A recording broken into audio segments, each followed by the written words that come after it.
Test. Test 1, 2. Podium test. Good morning. Hello, hello. Okay, I'm going to call this meeting Tuesday, August 31st, 2021 at 10 a.m. I'm going to call this meeting to order.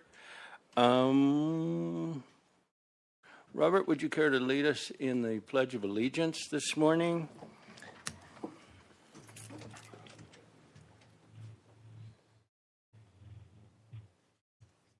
Yes.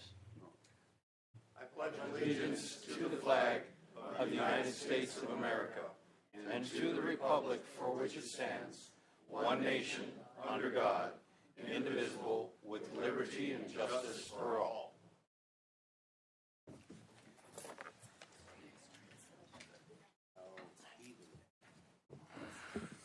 Okay, our regular agenda item 2A, information discussion regarding recent activity of the Tri-City Regional Sanitation District, and Robert Jacques will start this off, but I'm sure we'll have information coming from all directions, I hope. Good morning. How are you today? I'm well, Chairman Good. Humphreys. Good. I'm a bit nervous. That's okay. I really don't need this microphone. Well, you kind of do, because we have people on YouTube and stuff. Yeah, and it's almost got to be offensive to work, so. Offensive? Yeah, kind of one of those deals that's in your face and you want to bite offensive. it. Type deal, yeah. You're taking a risk because friends who know me say, don't give that guy the mic, you'll never get it back. Okay, thanks for letting me know as chairman. I'll cut you off when I think I need to. I understand we have an hour for our presentation. We will probably press that time limit. I don't know if there's an opportunity for us to spill over. We have a lot to say, and an hour is a short time to say it, but we'll do whatever you require. Yeah, because we have other things Yes. and other meetings to attend after, so I'd appreciate it if you tried to stay within that as much as you can. So once we start rolling, let's just roll and go. Excellent. I appreciate that. Appreciate your input. You bet.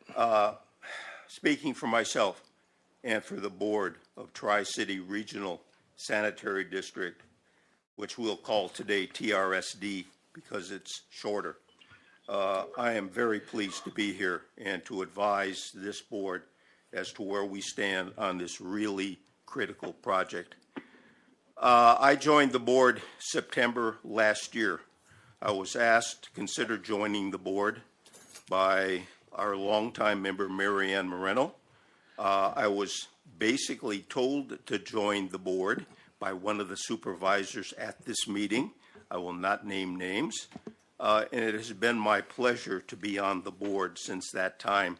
The former president of the board, Robert Zach, asks me whenever we see each other, and we see each other a lot, are you still enjoying it? And I say, Robert, I am enjoying it more now than when I first started.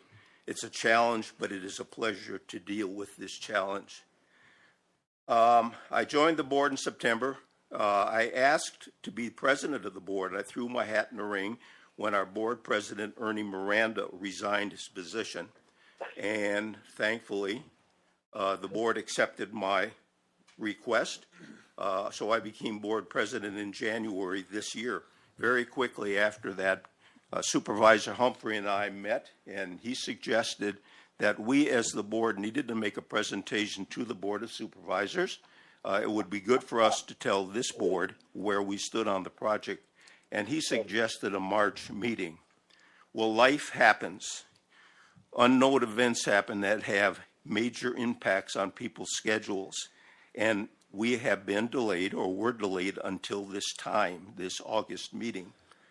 The delay is propitious because in March, we could have informed this board only where we thought we were going. At this board meeting today, we can tell you where we are and how we are going to proceed with successfully completing this project. I have with me what I'll call the TRSD team. Unfortunately, because of open meeting laws, 3 of our board members, Melissa Bouzan, Dwayne Bouzam, and Cameron Farr, cannot attend lest they violate that open meeting law. They may or may not be listening live streaming.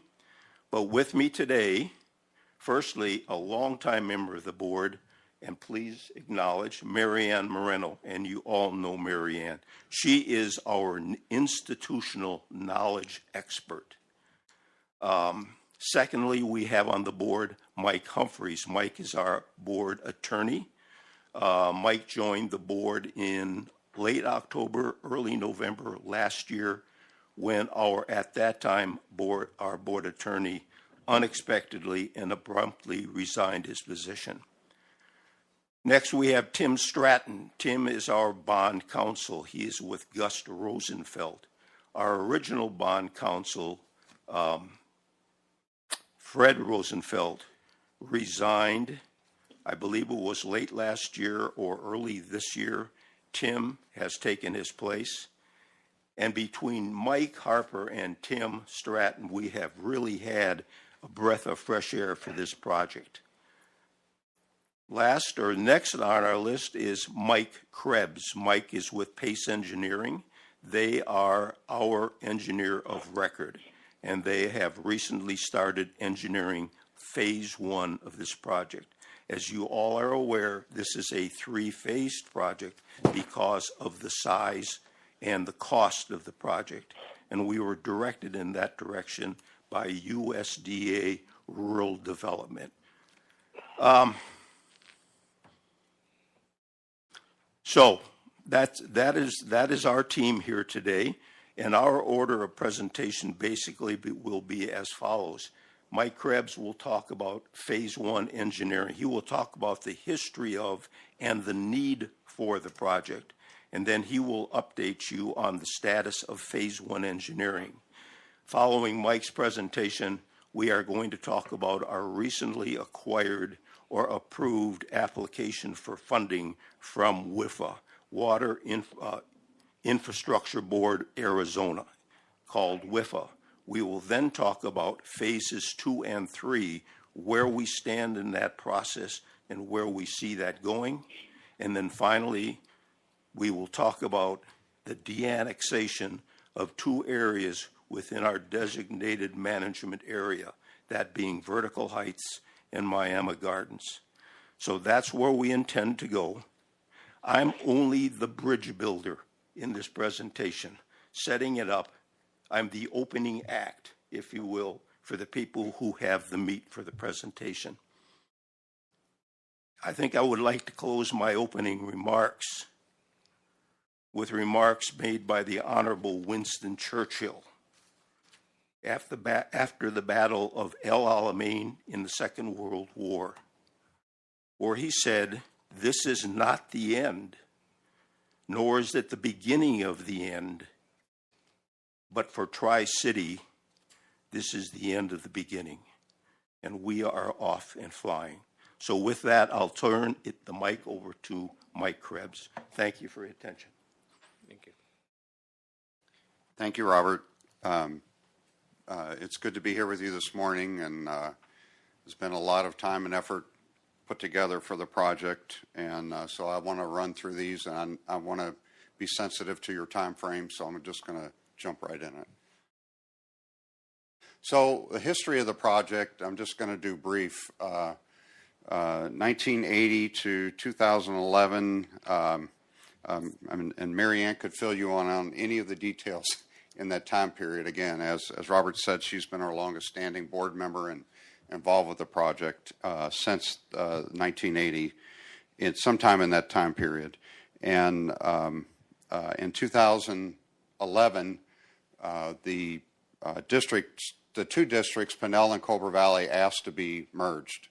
And in 2011, that was approved by the supervisory board, and which was a good thing because it made it stronger and bigger to really get this project done.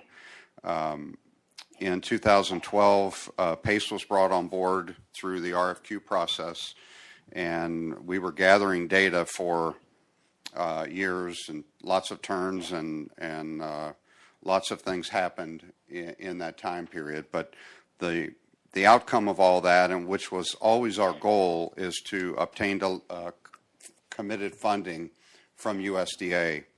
And they, in August of 2018, they issued their letter of conditions for committed funding for the project. A huge step since 2012 that we had worked on that for 6 years. After that, the district then had to do its homework and do its work to get approval from the owners of the property. And so that's when we went through the assessment district process. And the two things I want to point out there are that the resolution of intention was passed, as well as when the protest was complete and the evaluation was made, basically 95% of the people that lived in the district approved the project. So 5% protested. And so that was a very positive step again for Tri-City. And then from 2018 to today, we are working on the 208 Water Quality Management Plan through CAG, and that's the DMA, changing the DMA, and that's where the communities really came together to work out the items in defining the DMA. With Cobra Valley and Pinnell, Tri-City had a well-defined DMA, and ADQ had appointed Tri-City the administrator of those DMAs. So that, again, was a huge step. But on May 19th of this year, the EPC basically approved the amendment that was submitted for Tri-City, as well as the others for the town and for the city. On August 4th of this year, we met with the working group, which included ADQ and some other people that's on that board. They actually, again, approved all of those 208 amendments. And so where that is right now is ADQ is reviewing that to approve it. We were told that should happen by the end of this month, which is today. And so we haven't really heard anything, but I think they were really being diligent about getting those reviews done. And then we anticipate that EPA approval will be completed by the end of September. So that's really moving forward, moving quickly as it should. And then also in this year, the district had to go out for a selection of design for phase one, and through the RFQ process, which includes USDA's process. And in April, PACE was awarded the project, and we basically have obtained our notice to proceed to get on phase one in late July. So with that, just to talk about some of the current conditions, and again, you all probably know what's going on there, as well or better, but just to remind you of some things. And in this slide here, we basically discovered that 89% of the people that live in the district have either a cesspool or a septic tank that's inadequate. This data was gathered using working with county staff, and it was a great effort of working together, getting all this information, and it was very valuable understanding what it looks like there. And it's quite eye-opening when you think, again, I think it's about 70% of those still have cesspools that were outlawed in the mid-'70s by EPA. So that's what we're looking at. And at that same time, there were 25 notices of violations within the district for failed systems. So again, current conditions need to review those quickly. Again, I'm not telling you probably anything you don't already know, but health and safety, sanitary risk, businesses and residents that can't occupy the properties, homes, failing systems, they're unable to make improvements. The sale, if they do sell it, they can't get a loan on it because of the system. It was estimated, I think around 2015, there were 300 to 400 abandoned homes within the district, lower property values, and then, the area can't really grow. and because of the systems not being there that's needed for the sewage. So benefits, improvement of overall health and groundwater environmental quality, increased property values, promotes restoration of the homes and future development, which I do want to point out that USDA has stepped up and said that when that time comes that we get the system in and there's residents that want to do that, they have a program that can help the residents with that. So that's something that they're very interested in being involved on the tail end to help those residents with the improvements and things like that. Protection from economic hardship, provides flexibility for financing, as we just talked. And I think the second largest one is the very last one that furnishes. So when the main lines are put in, that connection that goes from the main line to the house and abandoning the cesspool or septic tank in place, that is paid through the Colonia grant money. It's 100% paid through this project. So they will not have out of pocket for that work. And that's, again, all part of the project. So the district, just to lay it out again in front of you, there's an overall map. This map is an older version. We're updating it as we're moving forward with phases 2 and 3. This map still includes the vertical heights that I believe someone's going to talk about the de-annexation of that.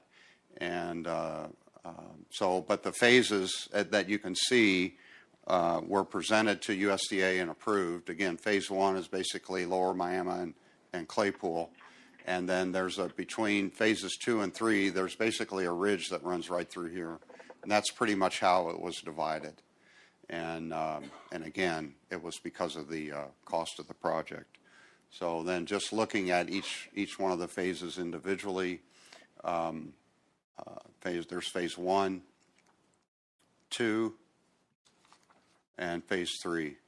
And I guess with that, I just want to, if there's questions you're thinking about, comments, if you have them, throw them out, because sometimes it's easier to talk about them as we're moving through the presentation. Okay, while you put that up, at this point, Supervisor Christensen, do you have questions? Thank you, Mr. Chairman. The part here that says not in the TRSD, on the first map? Yes. Yeah, what's that? You're talking about the lighter area here? Yeah. Okay, so if you look at and define the legal boundaries of Tri-City, those areas are excluded from Tri-City. They are currently being served by the City of Globe. Okay. Yeah. Okay, thanks. Yeah. Supervisor Klein? I'm good. Yeah, no, I'll probably wait until we get through a lot. Okay. I'm making notes. Okay, good. Setting So stuff out, so. that's fine. I'll wait and go That's forward. fine. So, yeah, please continue. Okay. So you can see them even better on the phase 3 map of what's excluded. So, okay, so just to talk about project cost, the total project cost is plus or minus $70 million. These are estimates that were put together during the resolution of intention process. So, but 70 million and 80% of that cost are pipes in the ground. So again, that's the largest portion of it. That includes the connections as well as all the conveyance pipes. And the remaining of that is the treatment facility. So key project objectives, obviously funding, budget, scheduling, all are important. I guess what I'd like to focus on here is stakeholder collaboration and the criticalness of that. And as I continue going through, I'll point some of those out. So the first one is just community outreach to keep the community abreast of what's going on. And we have already to date, I believe, put in the paper 2 or 3 articles in the paper just to keep the community abreast of what's going on. For example, we have surveyors out on site surveying the targets to get ready for the aerial. So we wanted to let people know, we expect to be seeing some people out in your area surveying, so they're not caught off guard and wondering what the heck's going on. So just things like that. We want to keep that in front of people and so that they're aware of what's going on. So we're working with BHP and have been for several years. I'm not sure if, if you all really understand what's happening with BHP, but they're having to work on the Solitudes tailings. And so the place that where the plant was located is not acceptable to the work they're going to have to do the tailings. So that's how this whole ball got started of trying to find another location. And where we are today with that is that they have told us that there are 2 potential locations they're looking at, and things are going in the right direction, moving forward, and we hope that we will know something of an identified location between now and the end of September. That's close. Yes, yeah, it's taken some big steps here within the last 3 weeks. So another area that's going to be a tremendous amount of work is the determining the on-site systems and where the lines, where we need to tie in the new lines with the existing lines that go out of the property and connect to the cesspool or septic tank. Yes, sir. So, Mr. Chair, if I may, I've got a quick question while it's on my mind. If you guys haven't settled on location, how is the rest of this going to fall into place as far as design and costs? I mean, if you got to change the location, is that going to add extra costs? Is that going to change your design? I mean, what are you looking at? We're there? early. I understand, and it's a great question. We're early. We're early on in the process, so it should not impact the design. It's again, as long as we get resolution as quickly as we're saying, we should be fine with it. The one of the things that has come up, and again, we've been very open and transparent with USDA about what's going on. They're the funding source, so we need to keep them up. And as much as we can, the board's obviously up to date. And we have a non-disclosure with BHP, so it's difficult a little bit of sometimes to talk about that. But one of the items that we anticipated from USDA is that there may be some environmental things that have to be worked out through the new site. And so we have moved the budget, different things in the budget that we didn't have to do, and we have money set aside to do whatever environmental needs. But we think it's going to be minimum based on talking to our environmental expert. Thank you. So the on-site system is going to actually take a lot of work when we think that we have 800 on-site homes, and even the homes that are basically abandoned and maybe they're in tax status. So we're going to have to work closely with the county on all of this. And we've actually met several times with Jake and Randy. Randy wants Jake a number of times just to talk about the process, ensure that we're working closely with your staff to get this done appropriately. And we don't have any issues. Seamless is what we're looking for. So again, phase 1, and I guess since this map is up, you asked the question about the location. This was the location where BHP had identified for us to use in phase 1. And as you can see, here's the Solitudes tailing. So it's pretty close in that sphere that they're going to be doing the work. So phase 1, just to provide some numbers on that, in 2017-18 costs that was put together was $28 million total, and the loan amount of that funding provided by USDA is $12 million, and $16 million is grant, which is approximately 60%. I think it's a little bit under that, but this is the amount, and through the resolution of intention, that loan amount cannot be exceeded. So, and USDA understands that, and so that's a fixed impact to the people the owners that live in the community. Again, our approach with design, what we've taken as far as the phase 1, we've broken it up into the drainage basins, and our plan is that we will design each one of those basins, And again, we've talked about stakeholders early on today, and their collaboration is vital. If you talk about the county, you talk about utilities, water and gas and those types of things. And we've already had a number of meetings with the utilities. And what we've told them is that as we get a 60% basin done, we want to sit down and look at that with them to ensure that we're, goal is to have no conflicts, utility conflicts. And so we will sit down with each one of the basins. If you gave them the whole project, it's just too much to digest. You're talking about 60,000 linear feet of pipe in the ground, not including the laterals. So it's a lot. I have a Yes, sir. question. A thing of it is if we have a fixed loan amount, Yes, and we know the customers that are going to be paying this loan back, yes. so do we have a cost for this utility, or something reasonably close, or is someone else going to work with that, or that hasn't been determined as of yet? Are you talking about Supervisor Humphrey? Do we know what the cost per homeowner, landowner will be? That's kind of what, yes, sir. That's the question that I asked. We can answer that. Okay, if you're going to answer that later in your presentation, that'll be fine. General terms, we are a ways away, understand?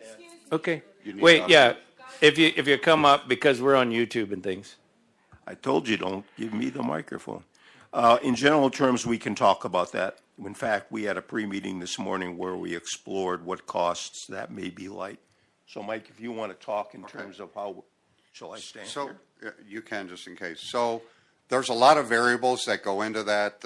We need to pin down the actual number of EDUs, and that's going to vary some with the businesses as well as, there may be some lots that have 2 or 3 homes on it that we're not even aware of at this point, right? So that's going to impact it, as well as the business, because right now we're counting any business as one, as well as any, the parcels, unless we know there's 2, homes on that. So the number of EDUs is going to impact that. The interest rate is where we close. So right now the interest rate's 2 3/8, I believe, is the number. And if the interest rates stay where they are, it'll close lower than that, obviously, which will help, what the annual payment is. So, we're saying that we're looking at some kind of a range between $350 and $500, per EDU, annual. That is the cost to pay Right. off the note. To pay off the note, right, Okay. Estimated right, per home. yes, sir. And Annual. and if there's 2 or 3 homes, then that goes down. Correct. Okay. The more EDUs we can add to it, the better. And as other people come on, they expand and, it helps. Yes, sir. Mr. Chair, I have one quick Go question. ahead. So if you're looking at around, say, $500 annually to pay off the loan part of it, but what about maintenance? Well, again, the operational cost, we've put estimates together, and I'm trying to remember the numbers off the top of my head, and I'm just not going to go there because I'm not. It's too many numbers to think about right now, and I'm sorry I didn't prepare with that. But Yeah, no, we that's have okay. we have looked at all of that, and actually early on we did a presentation, and I think the numbers are ranging, just as a guess with everything, and maybe going out on a limb here a little bit, but 50, 60, I don't know, 50, 55, something like that, all in. I think are the numbers that I remember. Don't hold me to that, but Yeah, I understand. That's one thing we see and hear a lot with big projects especially, but when you get into the operations and management of these big projects, that's where the cost comes in. And that's why I was asking, so thank you. right. And I think the board, still has to go through the process to make determinations of how they're going to operate the facility. All we can do is put estimates together, which USDA requires, because they need to figure out, those costs, just like you're saying, to make a determination what can they afford? And, you know, they look at so many different variables. So we felt like we were conservative in what we put together, and that helps with how USDA looks at it, if that makes sense, of you know, what the loan amount can be. Yeah, it does, and I know that there's just a lot of questions out there on that part of it, because you're absolutely right. There's only so much people can afford, Right. and so, you know, to have those figures up front as close as you can get it, I think would help a lot of folks. Yes. Yeah, and I mean, just off the top, real quick, I divided 400 by 12, and it's 34. So Right. Okay, so if that's the loan, and then you got operating, $34 a month is kind of what I came up with. You said between 350 and 5, I divided 400, just kind of hit the middle. Right. And we're like $34 a month without operating. But okay, well, good. Any more questions, Supervisor Christian, Supervisor Klein?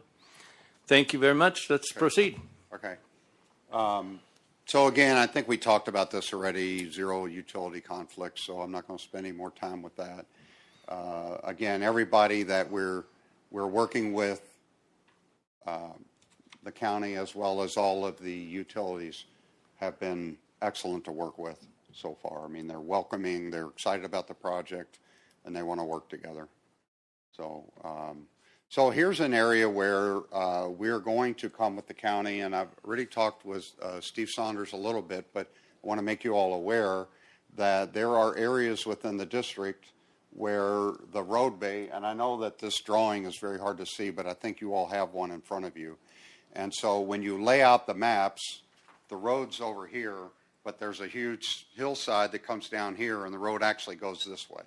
So we're going to have to get a lot of those easements cleared up for our pipelines that are going to go in. And that's really being pushed by USDA, and I think it makes a lot of sense that we ensure that the district has their easements and they can get in and do the work. So we're going to work closely with the county on these items, as well as Arizona Railway and BHP.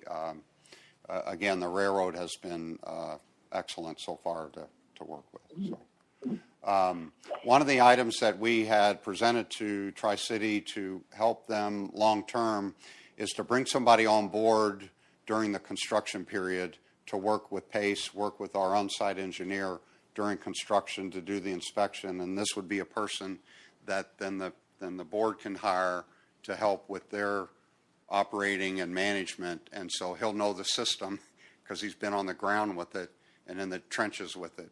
So it was an approach, and I think the board has been open to that. And so that's something that will be brought out with that, the whole process. This did get in here. Okay, excellent. So our status currently right now, we've been initiated to start engineering, and I'm going to let someone else talk about the WIFA funding in a little bit. As I mentioned, we're working with site selection, BHP, that's ongoing, again, hopes to be resolved soon. We've talked about the 208 plan amendment. The other things on site is that, as I mentioned, the survey targets have been laid out last week. The aerial is supposed to be starting this week. I'm not sure the weather's really cooperating with it with the clouds. So, and then again, we have been extensive coordinating with stakeholders, utilities, railway, your county staff, and we're really just trying to get the ball rolling. We've done some initial layouts of the lines, and then starting the process to talk to the stakeholders with that. So that's kind of where we are right now. So our schedule is that we need to get 60% completion completed in July. 90% completion will be a month later, a month and a half later. The most critical date at this point is the submittal package, bid package to USDA. That is a date that is etched in the letter of conditions that we have to have the complete bid package. And we're looking at providing 3 different bids, one for the treatment plant and the main line and the lift station, one for the majority of the collection lines, and then one for the laterals that go to each of the homes. because we felt like a little bit maybe different contractors really looking at those.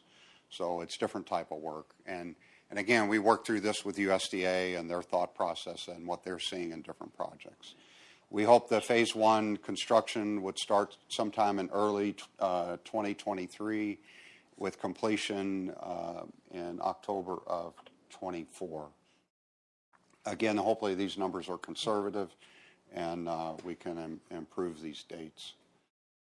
So involvement, county involvement, I just kind of want to reiterate this, and so that you understand where we're going to be working with your staff with and all the things. And I know we've talked about some of these, just overall support for the project and be active with the county just like we are today, letting you know about the project. Easements we've talked about.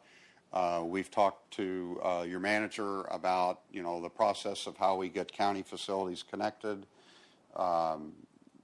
connection of residents that we talked about that are under the tax issues, residential and business septic abandonment process. Again, we talked about that briefly. And, updating the existing county building permits to ensure that those that live in the district, are coming to the sanitary district to ensure that there's capacity and how they tie on and, communicate with the district of what they're doing. So with that, that's pretty much everything that we had. I know we went through it quickly, but again, open for any questions. And I thank you so much for the time here today to be in front of you to tell you all about where we are and tell you about our exciting project. Okay, well, before you leave, Supervisor Christensen, now that we're done with that presentation, do you have any questions, comments? Thank you for the presentation. I don't really have any comments questions, but I will throw one out, Mr. Krebs. I was just wondering, is there a plan for what you do with the wastewater after it's been treated? There has been a tremendous amount of things thrown out there.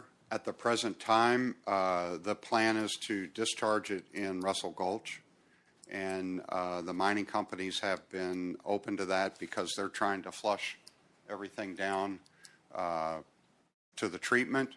Ultimately, there has been reuse spoken in a number of ways, whether it's through irrigation, whether it's through some type of pond, lake, that type of thing. So there's been a lot of stuff thrown out.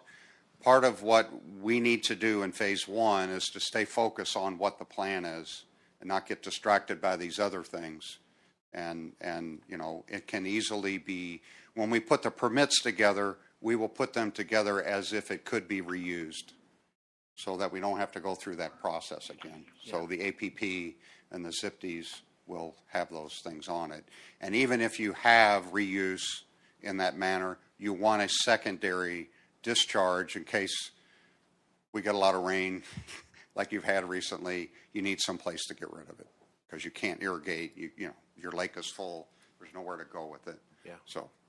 Okay, thank you. Okay. Supervisor Klein? I think I'm good. Thank you. Okay, thank you for the presentation, and we can move on. I think, was there a couple other things I think we wanted to talk about, the WIFA and the de-annexation things. So. Tim Stratton, the bond counsel. Okay. Great. Members of the Board of Supervisors, my name is Tim Stratton. I'm with the law firm of Gust Rosenfeld. I'm a partner with the firm, and I serve as bond counsel to Tri-City Sanitary District. I will be very brief. I am tasked with speaking to you all today about our status of funding and where we stand.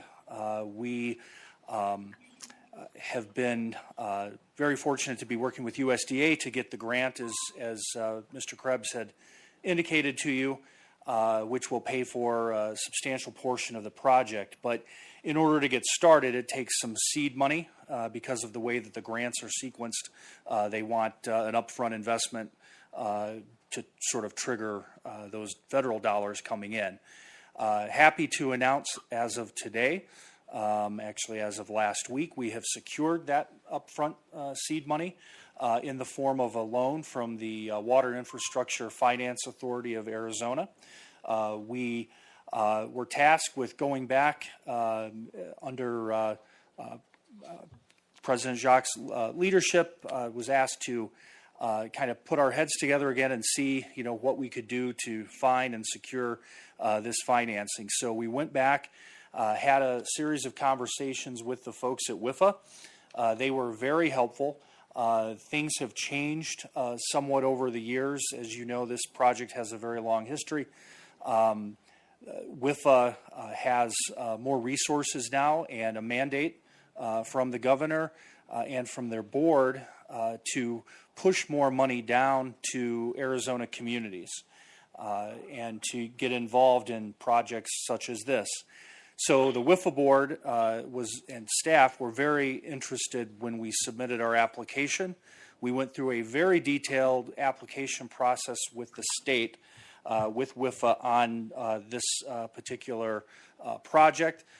We had Q&A sessions. We provided them with all of the engineering and financial reports, and basically went from the very beginning, moving forward, and got them up to speed on where we were and where we were going.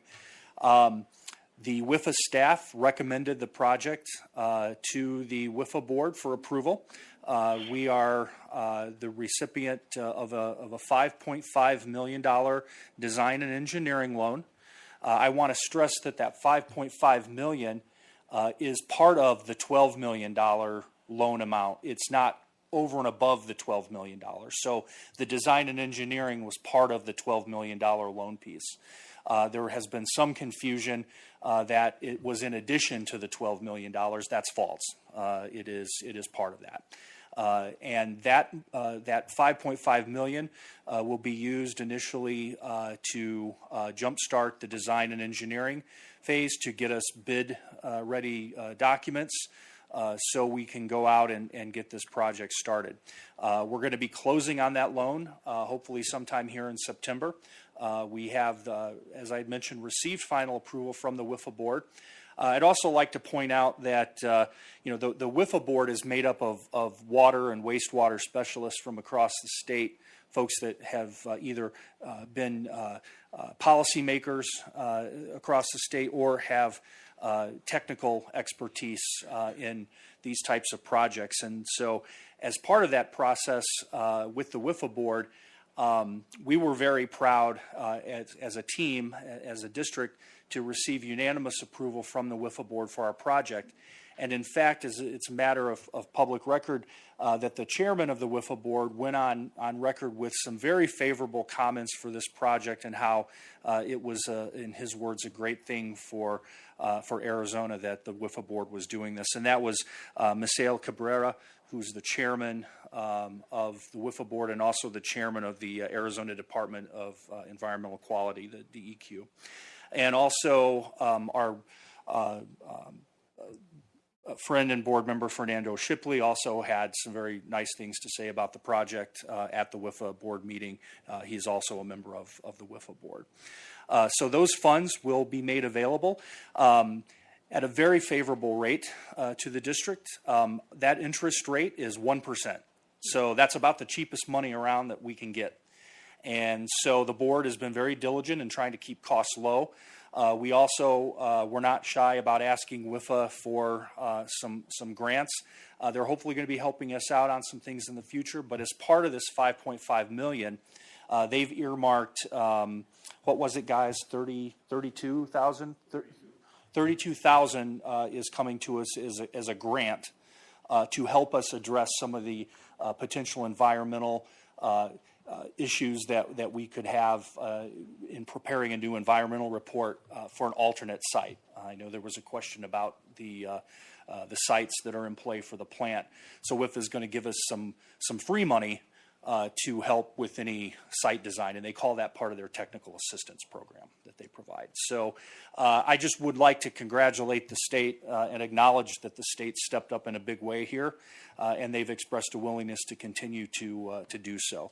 We're going to be closing on that loan again here in September, and then once we have those monies, then we're going to be able to do all of these things that the gentlemen behind me are talking about. With that, I'll take any questions, or I'll be here if there are questions that come up. during Supervisor those. Christensen, do you have questions? Thank you, Chairman. Thank you, Mr. Stratton. I don't have any questions. Supervisor Klein. Neither do I. Thank you. Great. Thank Okay, you, sir. thank you very much. Thank you. We can move on. Okay, good morning. My name's Mike Harper. I'll try to make this as brief as I can. I appreciate you taking the time to listen to us today. Very excited to be a part of this project. I've represented the Northern Gila County Sanitary District in Payson for about 15 years, and I just wanted to let this board know that they've been extraordinarily helpful and supportive in connection with this project. It's also given me a bit of benefit in terms of being able to kind of compare and contrast what we're looking to do here and what's happened in the past in Payson. And I want to just highlight the value that the federal government is bringing to this deal. They're putting $16 million of grant money into the project and a $12 million loan. And they are adding these Colonia funds, which allow the homeowner to get paid by federal monies to connect to the system. So that's a tremendous amount of money and a tremendous benefit. So compare and contrast that to a project we had in Payson about 10 years ago, where we were doing the same thing. We were expanding the scope of the district. It wasn't exactly the same thing. But the point was there was construction that needed to be had to put in new lines and connect houses to the district. Well, that was paid for by the homeowners in the form of bonds. And those homeowners were not only required to pay for that, but they also had to pay the money to connect. And there wasn't the Colonias funds in that case, and there wasn't this huge grant from the federal government. And so this is just such an opportunity for this community to have the federal government to be willing to, number one, kick in this much money and to stay so committed. Jeff Hayes with USDA-RD has been phenomenal. And I really want to stress how valuable this is because, and the numbers have been talked about, and I'm glad that they have been, the improvement in property values and health conditions to this area that will come from this project are substantial on both issues. And so I'm excited to see it moving. I'm excited to be a part of it. It really is going to be a very good thing for the area. Two quick things that that I'm tasked to talk about. One is Vertical Heights. So Vertical Heights, before I got involved, was part of the district. They have been de-annexed and it's out of the district. We're currently doing the same thing with Miami Gardens. Miami Gardens is served by the town of Miami, and because of that, they don't necessarily need to be a part of the district. There's going to be a meeting next week where the board determines whether or not to proceed forward with possible de-annexation of Miami Gardens. It's going to have a minimal impact on the overall financial picture of the district, but that's something that we're moving forward on and considering in connection with everything else. So with that, I understand time's valuable, and unless anybody has any questions for me. Okay, Supervisor Christensen. Thank you, Mr. Harper. No, I don't have any questions. Supervisor Klein. Thank you, Mr. Chair. Mr. Harper, so right now, Vertical Heights is out. They're de-annexed. They're done? Yes, sir. Okay, good. Thank you. Yep. Okay, we can go forward. Okay, I would like to just talk quickly about our Phase 2, Phase 3 work. When this project was first formulated and it was broken into 3 phases, we thought that it was pretty staid. Phase 1 gets done, Phase 2 gets done, Phase 3 gets done.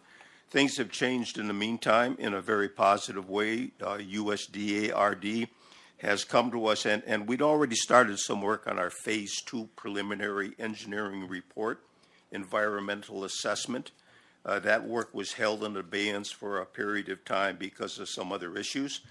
USDA has come forward to us now and said, look, we would like you to combine Phases 2 and 3 from a standpoint of doing a PER and an EA. And the reason for that is they want us to be in a position to get funding when that funding becomes available. And everybody is talking now about the big, huge infrastructure bill. I think USDA-RD sees that as a good opportunity to gather funding now. So our goal is to get that work done. PACE is beginning work on that. We've just signed a contract with them to expand the work to include Phase 3. We anticipate being done with the PER and EA by the end of October to be submitted to rural development for their concurrence. And we are optimistic about getting a letter of conditions, which is based upon their acceptance of the PEREA.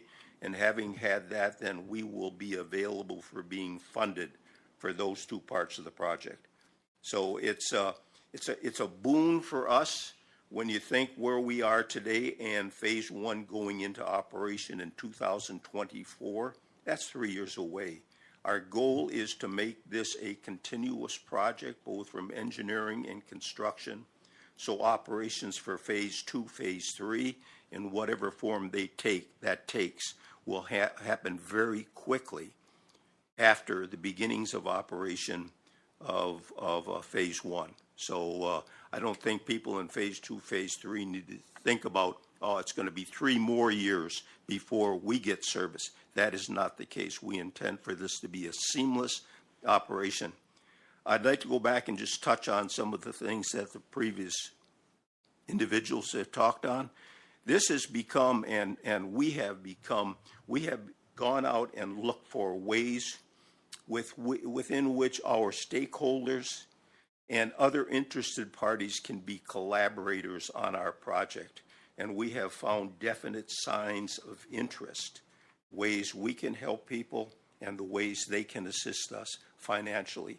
That has been a strong element in this project, something I never anticipated, but it is very much a plus. Secondly, we talk about our cost estimates are 2018 based.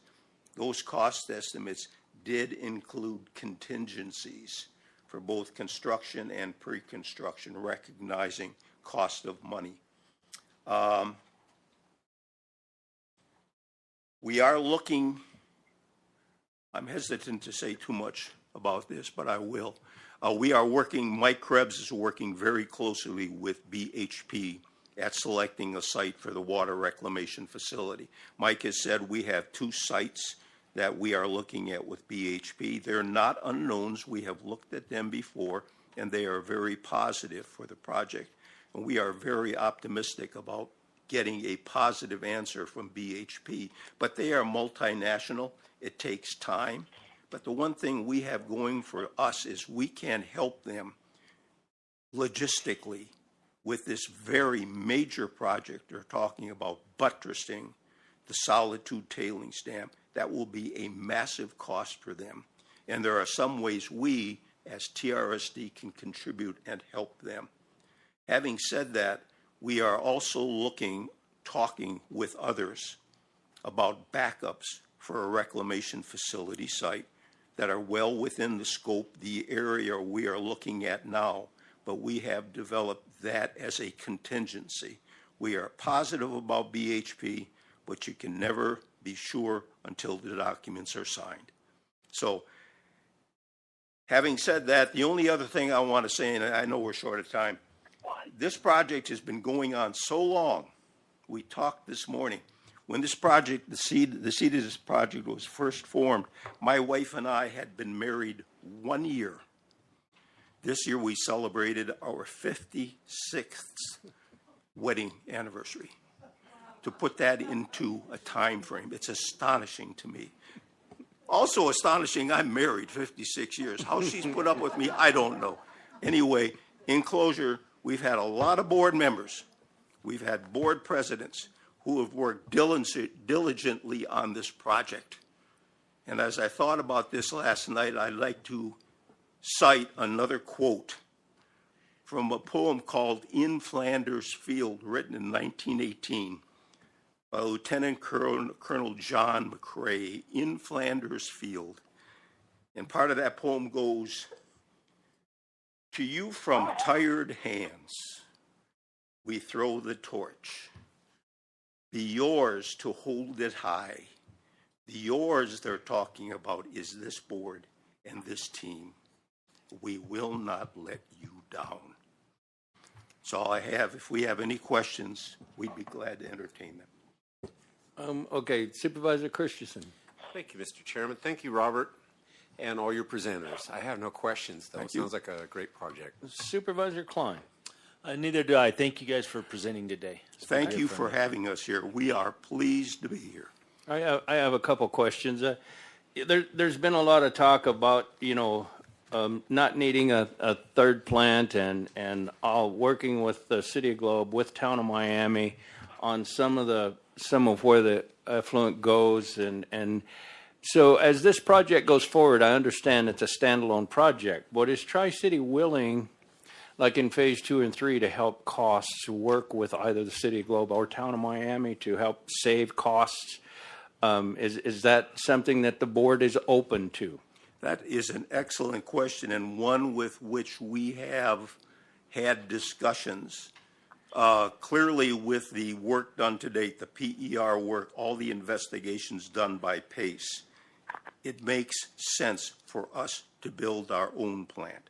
Having said that, we understand the possibilities of assisting, helping control costs from an operations management standpoint. And we are certainly open to exploring that with both the Town of Miami and with the City of Globe. We would be very open to that. I appreciate that, because in City of Globe's DMA, some of the people that got in that don't have sewer. So if we're close to that, working with the City of Globe, so just because they're not, not in the demographics of the city or Tri-City, then that way could work together to help everyone get the best benefit of the plant. Can I make a comment? Please do. So to your discussion that you just presented, we have had numerous discussions with the City of Globe about two things. One is serving the people that are actually in the city, knowing that they're actually in the district as well, so there's overlap. And even though that they're in the Globe DMA, Globe is open to the fact that the district would serve them. Good. So I think that's already started as far as that goes. And we also have had discussions of combining operational efforts and things like that. So. Okay. Well, thank you very much. Thank you. I appreciate it. And I guess the only other question I would have would be of Jake, being you're in the audience, do you mind if I put you on the spot? Okay, you may have to answer this in the microphone, I'm not sure. But in the presentation, there was one deal estimated 300 to 400 of the 1,800 in Tri-City are abandoned per Gila County. Does that sound reasonable too? It sounds reasonable. I didn't put the numbers together. Okay. I have done some independent estimates of my own, which I have not shared with anybody. But given those estimates, I would think that we should be approaching that number. Okay. And- yeah. No. And Again, also that information is very difficult to come up with. okay. Yeah. No. I just we've got a lot of interested people. I hope Sure. on YouTube and listening. And the other one, 89% of Tri-City Sanitation District existing on-site systems in violation. Yes, that I actually helped get that information together. We got the assessor's office to participate with us, got the age of construction of all the homes within the district, and then I applied that information against the changes that have happened in rules and construction over the years, and that's pretty darn accurate. Okay. Well, So- I thank you very much. It was just presented, and being you were in the Yeah. audience, I thought Yes, I'll ask our professional yeah, here it's, and see where it goes. So thank you very You're much. entirely welcome, and if there's anybody got any questions about those particular things, I'd be happy to answer them. Okay, it looks like our board shook their head, so I guess we're very fine. And so I just thank you all very, very much for coming to the board this morning.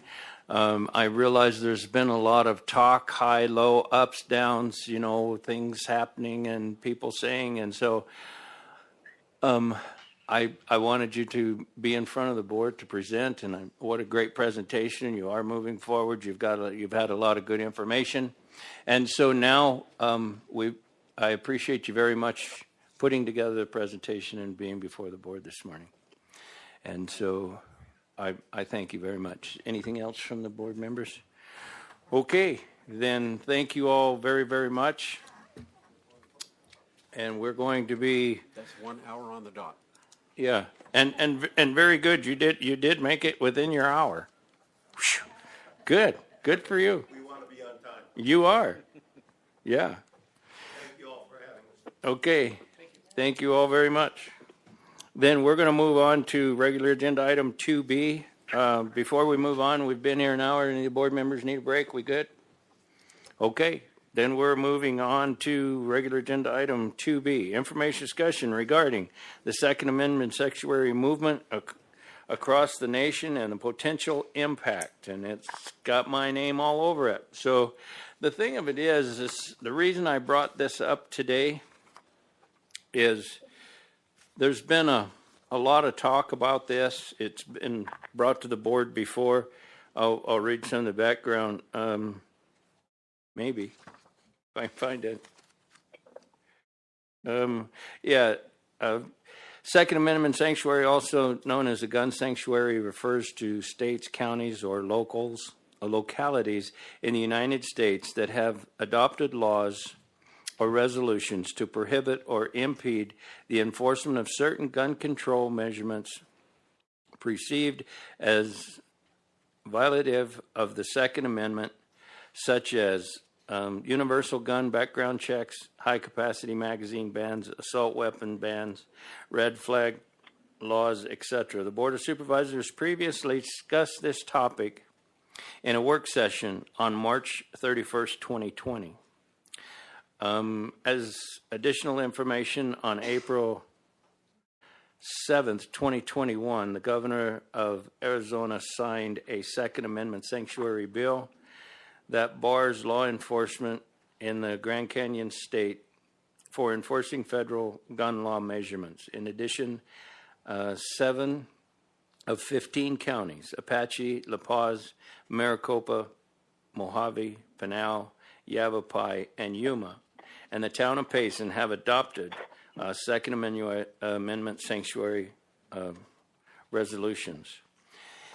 And so one of the reasons, Mr. Chairman, I wanted this back up is since we have looked at this before, I have had an awful lot of signed petitions mailed to me, and I didn't count them since I've received the last few, but there's an awful lot. So the thing of it is where the constituents sat with this, I have had an awful lot of calls, and so I just wanted to bring it up in front of the board again to kind of talk about this and see where we're at. And I notice we don't have the sheriff today unless he's up in Payson.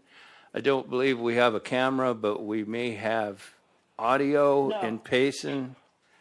The sheriff is not here. Okay, well, it would be nice if the sheriff and the county attorney were here for this discussion being, we do have the county attorney here. I'm sorry. I was thinking Brad, I was looking out, Brad's not here. So, okay. But anyway, that's kind of where I was at with this. And the reason I wanted to bring it before the board again is rather than to just kind of let it sit by the side, wanted some input from the board as well as input from our county attorney, Jessica. I'm very sorry. Oh, that's okay. That's all right. I just want to back up. I just want to chat real quick about the adoption of the Second Amendment and the Bill of Rights. We all know it was adopted back in 1791. Can you hear me, Marion? Yes? Okay. So there has been talk among the federal government that there may be a future infringement upon our Second Amendment right. As Chairman has discussed, there has been action by our Governor Ducey, who enacted the bill. Now, there is discussion among other counties whether there's anything that counties can do specifically. The first issue we have is the Supremacy Clause, which basically says that the federal government rules, right? The states can't turn around and go against what the federal government is saying. However, this is not in regard to the Bill of Rights. which is why Governor Ducey went ahead and he enacted the state of Arizona to be a Second Amendment sanctuary. We also have Dillon's rule, which also tells us that basically counties, we only have laws that the state gives us. There's no verbal law that gives us the authority to control gun laws.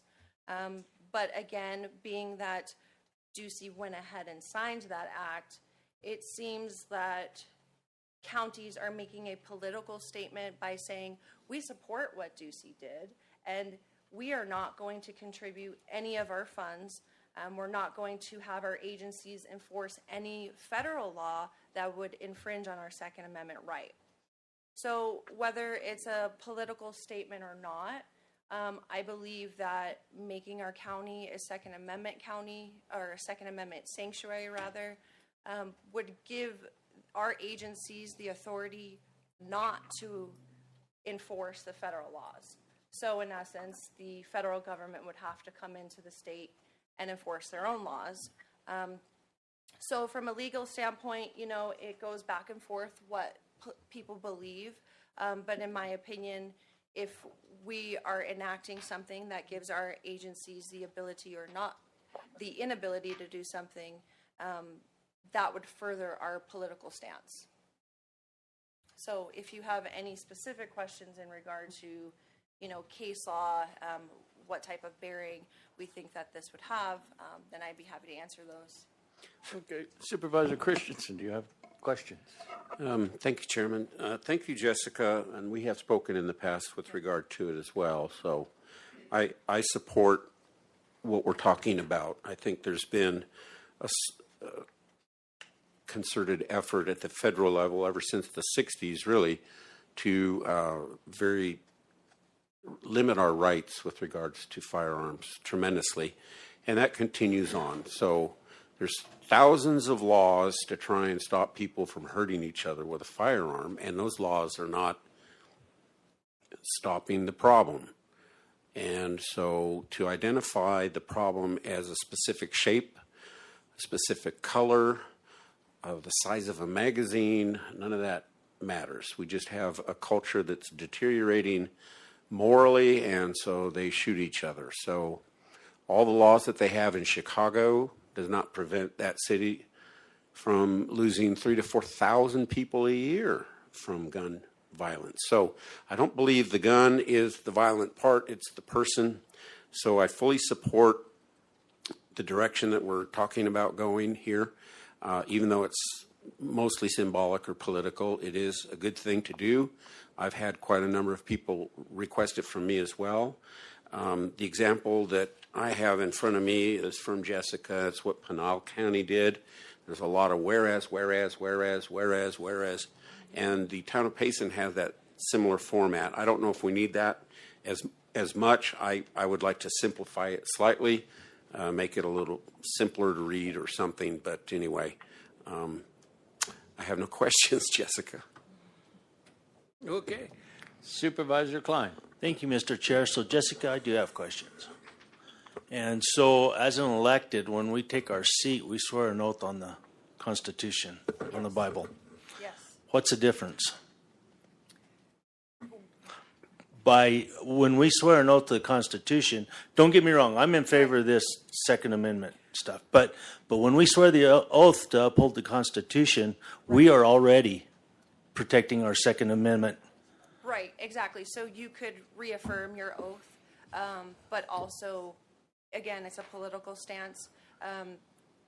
It's not clear to your agencies, however, whether or not they're going to enforce any future federal law in violation of that Second Amendment right. So when you go ahead and enact that resolution, then the agencies, it's crystal clear for them that, no, our county is not going to enforce that, hypothetically speaking.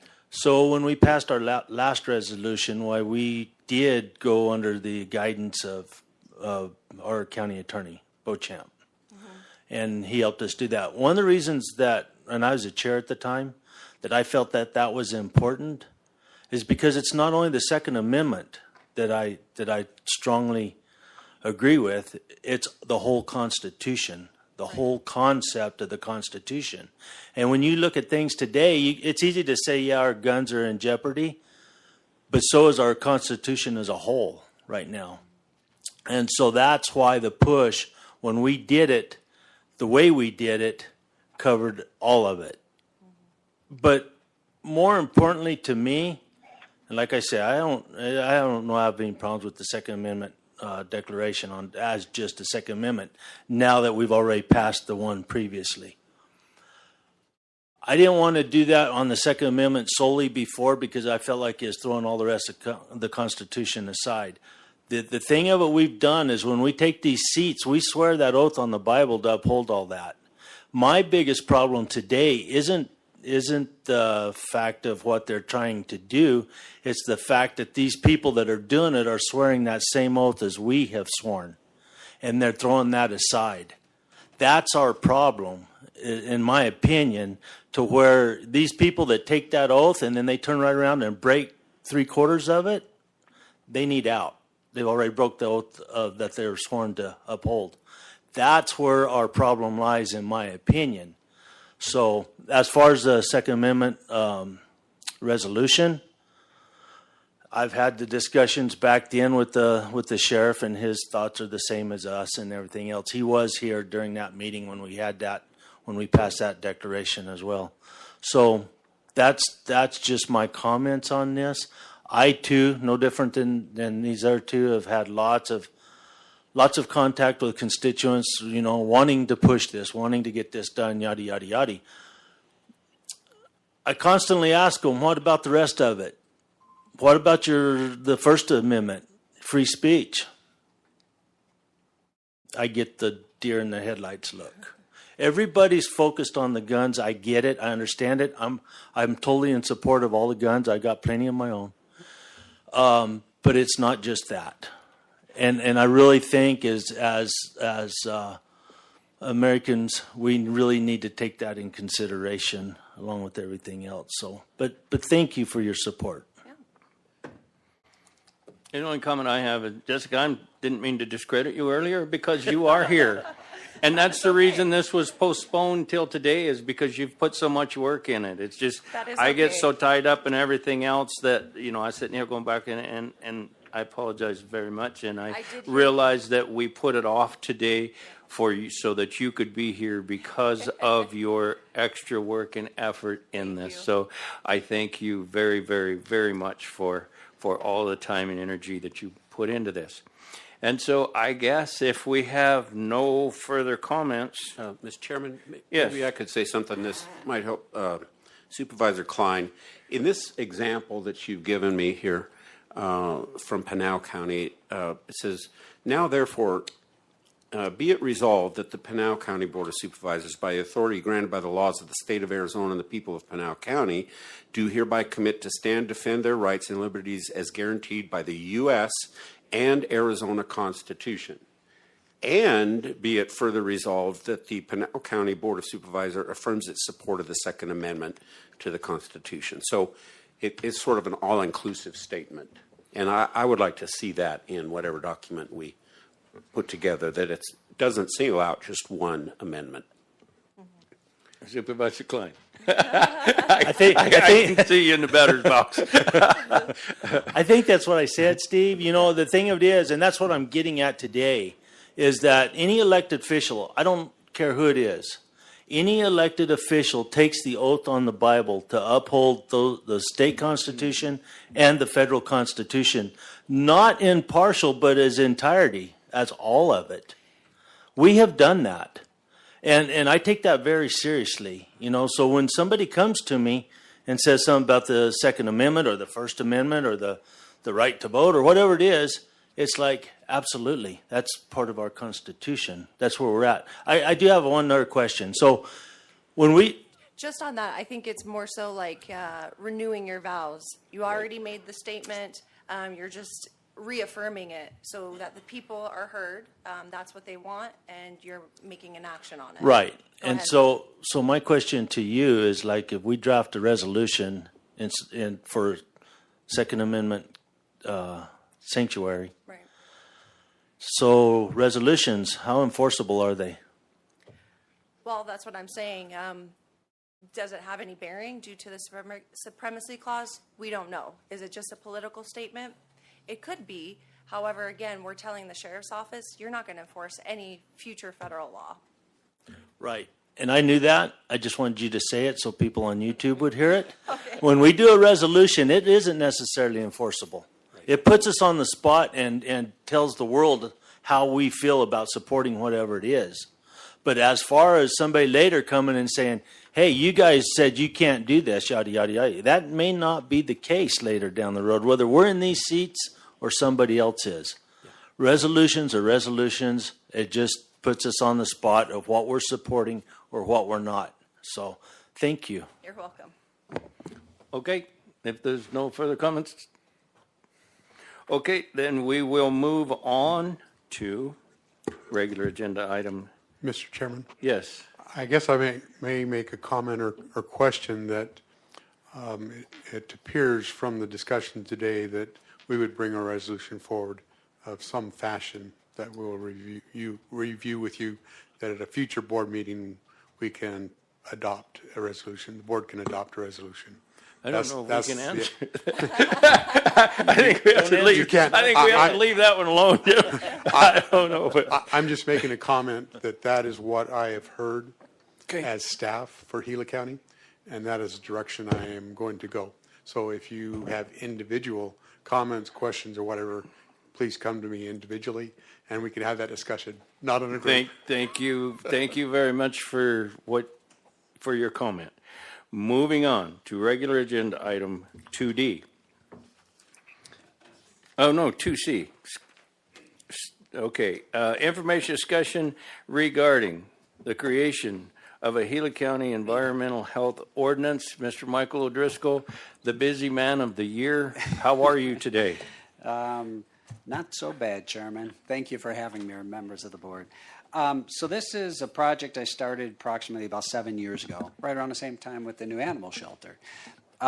So the goal of this project is, in the packet I gave you, we have a delegation agreement with the State Health Department. It's called the Title 36 Delegation Agreement. And there's an Appendix B in there that outlines what we're responsible for enforcing as far as public health goes.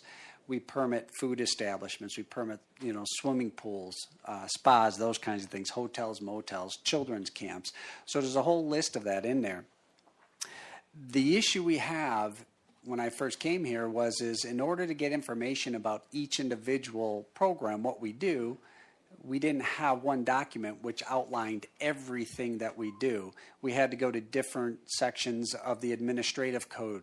We had to go to the Arizona Revised Statute. So in my eyes, my personal opinion, it wasn't as transparent as we could have made it for the clients and the customers to find exactly what we do.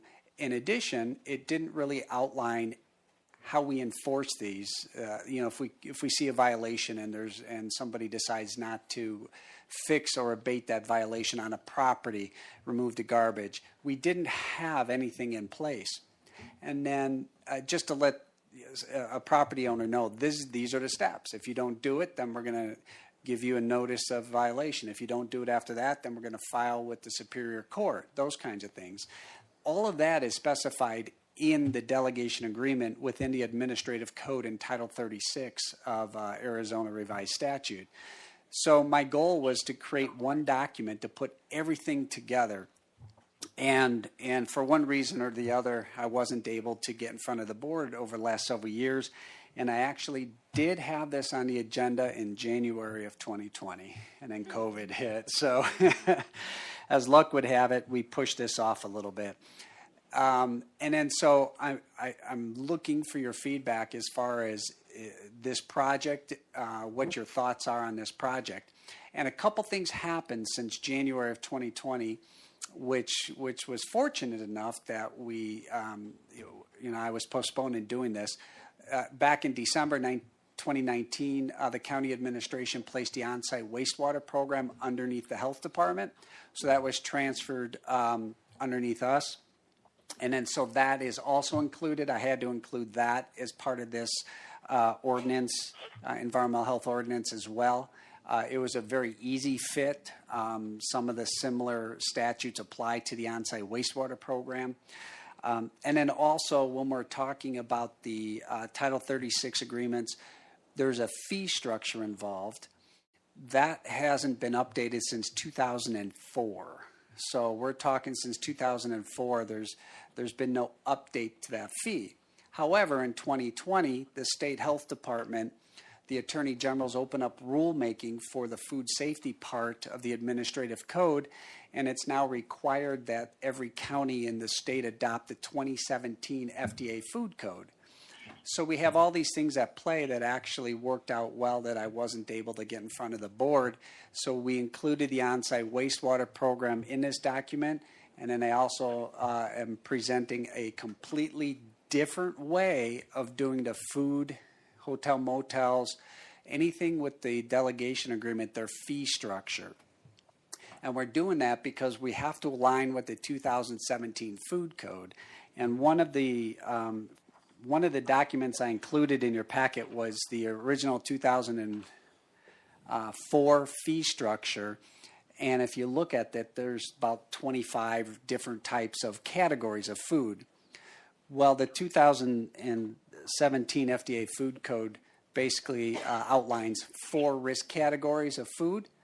So we're not necessarily going by square footage of the facility. We're actually going by what are they actually doing in the food facility, which makes perfectly good sense. Is a McDonald's more riskier than a full sit-down restaurant? No, they're less risky because they have frozen foods. They cook it and serve it very quickly. That's less risky than a full sit-down restaurant that has raw food in the back, that they're preparing that, then they're cooking that, and they might have to cool it. So it's going basically on 4 risk types, which is wonderful. So it allows us to go ahead and reduce the number of categories of the food program just to make it easier on everybody. And we have, if you look at this, we have something like 5 not-for-profit designations. That we have these designations in there, and all the fees are waived for not-for-profit. So I'm not even sure why we have these designations in there. So that's a decision the board will have to make if this project moves forward, and I present it at the board meeting as far as not-for-profits, where they stand in all of this. You know, are we to charge the not-for-profits the same as other businesses, or are we going to continue to waive those kinds of fees? And just to give you an estimate, it's not a small amount. The not-for-profits that we waive the fees for adds up to about $14,000 a year. So there's a lot of not-for-profits out there that have kitchens, the senior centers, right? Those kinds of organizations that are not-for-profits that serve the residents very well. So I'm a big fan of not-for-profits, keeping them not-for-profit, but just to give you all the information, be forward with that. So that's the goal of this. And as far as the food part of this, and we also, and I forgot one part of this is a few years ago, Supervisor Humphrey, you'll recognize the project we came up with was the hearing officer ordinance. So I'm also aligning this with the hearing officer ordinance. So we have animal control, community development, and public health now that utilizes the same ordinance, so we're not confusing. We were not using the ordinance, we were using the state statute, but this allows me to move towards using the same ordinance, the hearing ordinance, as the other program. So I think it makes it much easier for the public to understand that process as well. And so there really is not much change in the food side as far as food, hotel, motels. We're not changing anything on that other than the fee structure and how we're going to classify the restaurants categorized by their risk type, which aligns with the 2017 FDA food code. So there really isn't much. All we did was basically pulled in the state code that's outlined in Title 36 delegation agreement. So we didn't make any change to how we're going to regulate these facilities or how we're going to enforce it. What I really like about the risk-based system is it allows us to spend more time and visits in a higher risk food facility. So when we go to a Circle K, we don't spend a lot of time in there because it's very low risk. spend more time and more visits in a full sit-down restaurant where we actually have to watch how they're preparing food, how they're washing their hands, what is their process for having a sick employee, those kinds of things based on the risk type. So we spend more time with the higher risk foods, which allows us to catch some of the mistakes that might be made out there before some of this food gets to the consumer's table. So I really enjoy that about this system. The fee structure as well, there is some interesting inequities in the current fee structure. And just to give you an example, we have Circle K's, we give them 2 permits. One for the food and one because they bag ice. I don't know where that came from. That was well before I came here.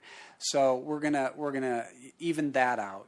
Each facility, each kitchen is gonna have 1 permit based on what food. So Circle K has hot dogs and those kinds of things, includes bag ice. It's very simple. So we're gonna go ahead and issue 1 permit to 1 kitchen. And I say 1 permit to 1 kitchen because if you look at a grocery store that has multiple kitchens, so we're in there a very long time, inspecting the bakery kitchen, the seafood and meat kitchen, and the deli kitchen, and those kinds of things. Currently we do multiple permits for them, and that's not going to change. We're just going to change where each kitchen is on the risk type, 1, 2, or 3. The risk category 4, if you look at the packet, is specified for the immunocompromised individuals, hospitals, long-term care facilities, those kinds of things, because we have to spend more time reviewing the menu and doing inspections for some allergies and what people can and can't eat, and being there when the dietitian is there to go over some of the menu items, those kinds of things. So that's on the food side. So I'll stop right here and be happy to answer any question on the food side. And for the on-site wastewater side, I'll ask Jake Garrett to come up here and sort of go over. There's more changes on the on-site wastewater side, but they're really good changes. So he's more familiar with that program right now than I am. So I'll be happy to answer any questions about the Title 36, the food, the hotel motels, those kinds of things. Supervisor Christensen, do you have a question? Thank you, Chairman. Thank you, Michael, for the. I'm for simplifying things, so that sounds great. Good plan, and also, I think we should revisit and review our fees on occasion. And my personal thoughts on the not-for-profit is. Not-for-profit is the way they file their taxes. It doesn't mean they don't have money. Mm-hmm. And so you say, well, we're giving them a break. But what we're doing is we're causing everybody else to have to pay for that.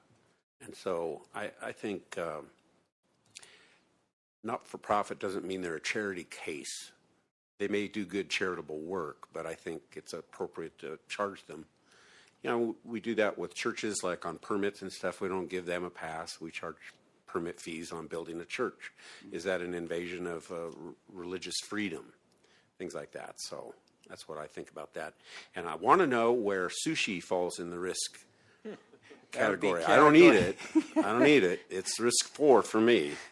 It's actually be a risk 3. Really? Because Okay. the risk 4 is actually for the immunocompromised, and a risk 3 is the high-risk facilities that does a lot of work with, potentially hazardous foods that require time and temperature control and those kinds of things. Yeah. So, I like my stuff cooked, so. yeah, I agree with you, sir. Thank you, Mark. If it's moving on my plate, I don't know. Okay, Supervisor Klein, your turn. Thank you, Mr. Chair. Michael, I'm the same way. I'm for streamlining things, making it simple, making it less complicated, making it work. That's what I'm for. Little different than Mr. Christensen on the not-for-profit, nonprofits. I think that we need to look at that and keep that in mind, because a lot of these, and I go back to like the senior centers, things like that. They don't have any money, and we do help them out a lot. And so that's something that I think we need to pay attention to, real close attention. And we're looking at $14,000 a year, basically. In my opinion, that's not a lot. And so, but I applaud you for doing this. This is good. I really think it'll help you guys out a lot and the people. So appreciate it. Great. Thank you, sir.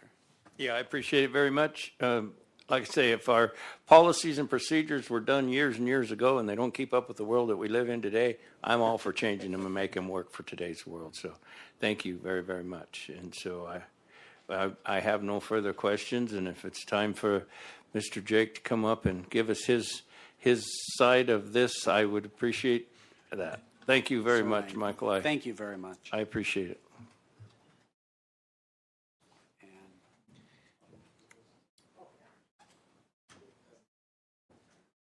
I agree with your comments too. I mean, we need to look at that. Okay, but when I worked in radio, this, what Michael's doing now would be considered to be dead air, so I'm required to talk.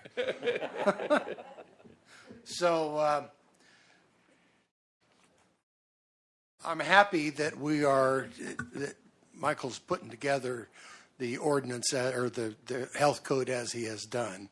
What you got from me is a list of everything you see in yellow is wording that's different than in the ordinance that we currently have.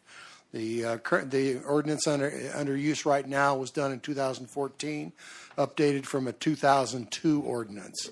And so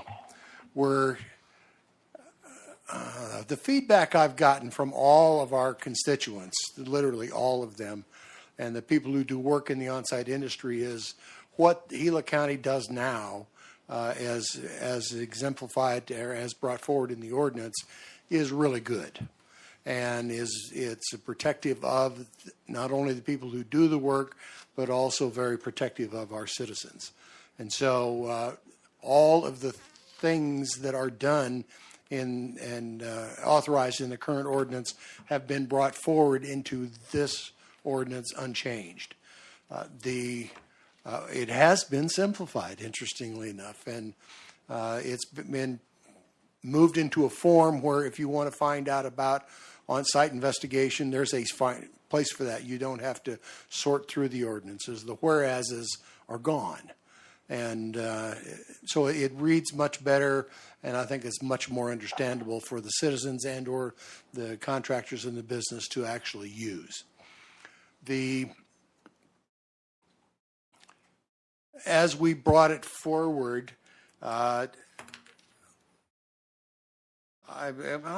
think I've said all the main points. It is easier to use, but in order to bring it up to date, we codified some things that have been operating practices for ever since I've been in the county, and those have been added. And if you'll see in the notes to the side, you'll see new or codified, and we've also brought some of the administrative code, which is delegated to us, into our ordinance. And it's done for the simple reason that those things we should be enforcing, and it's much simpler to enforce or to enforce those things if they're in our code, and we can use the hearing officer as local for the local jurisdictions.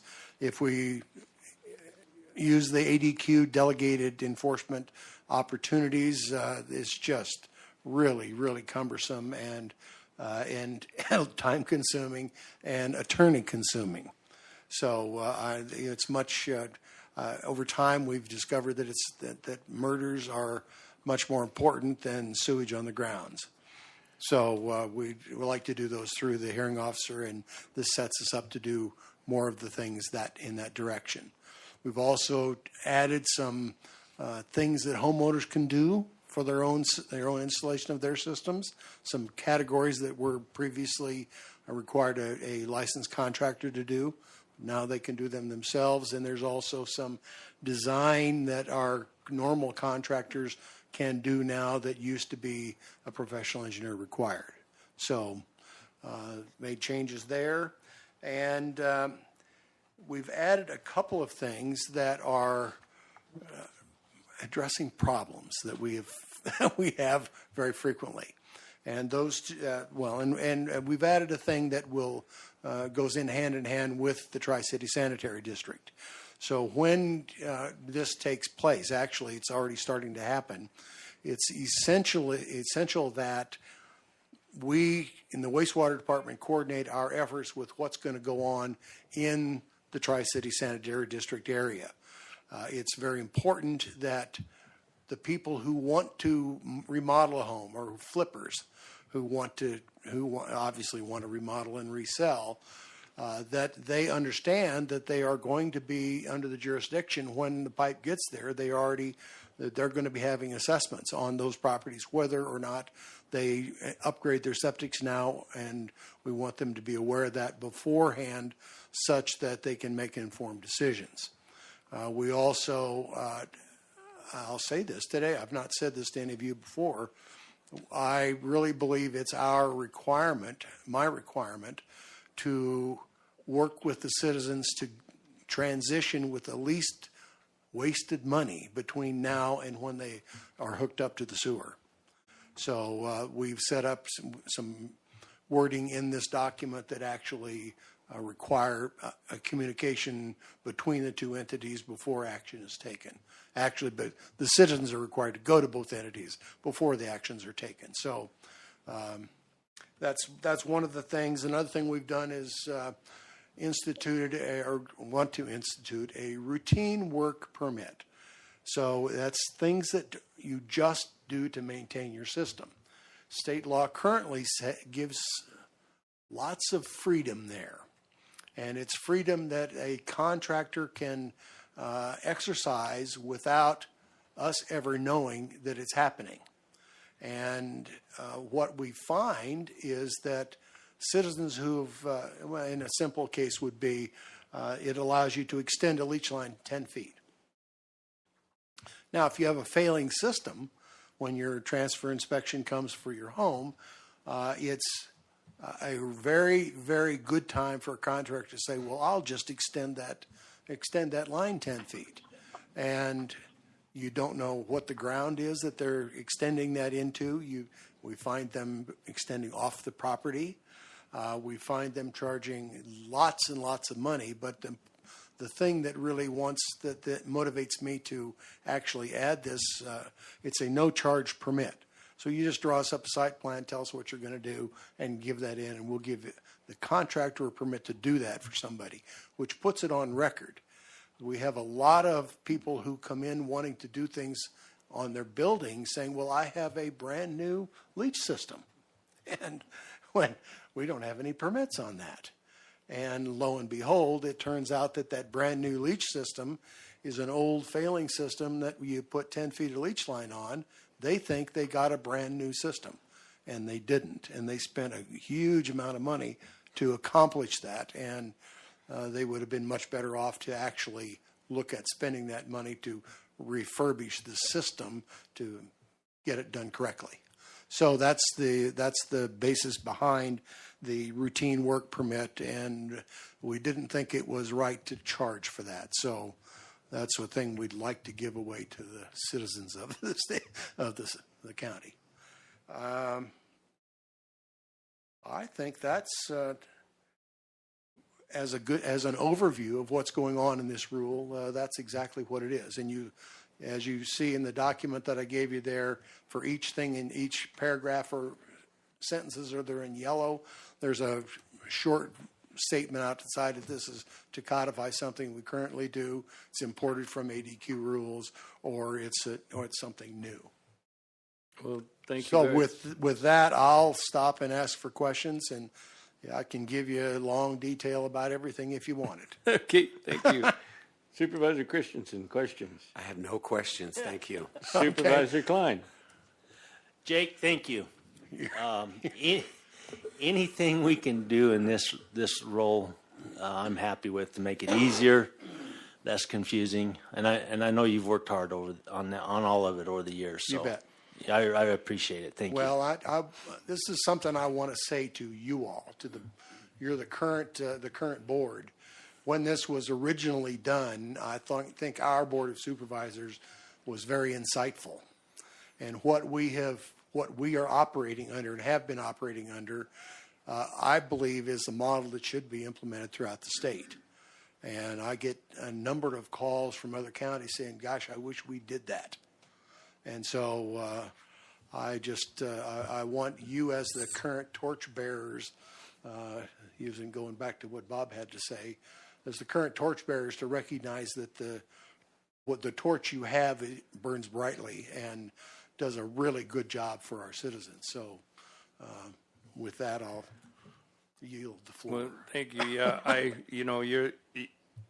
you people are the ones that make us look good, because your experience and experience with the comments and field work with the constituents has the experience in Michael to bring things like this before us to help our county operate smoother. And so I appreciate very much the work that you do and the experience you have to help us make this place run smoother. So thank you very much. Absolutely. Thank you much.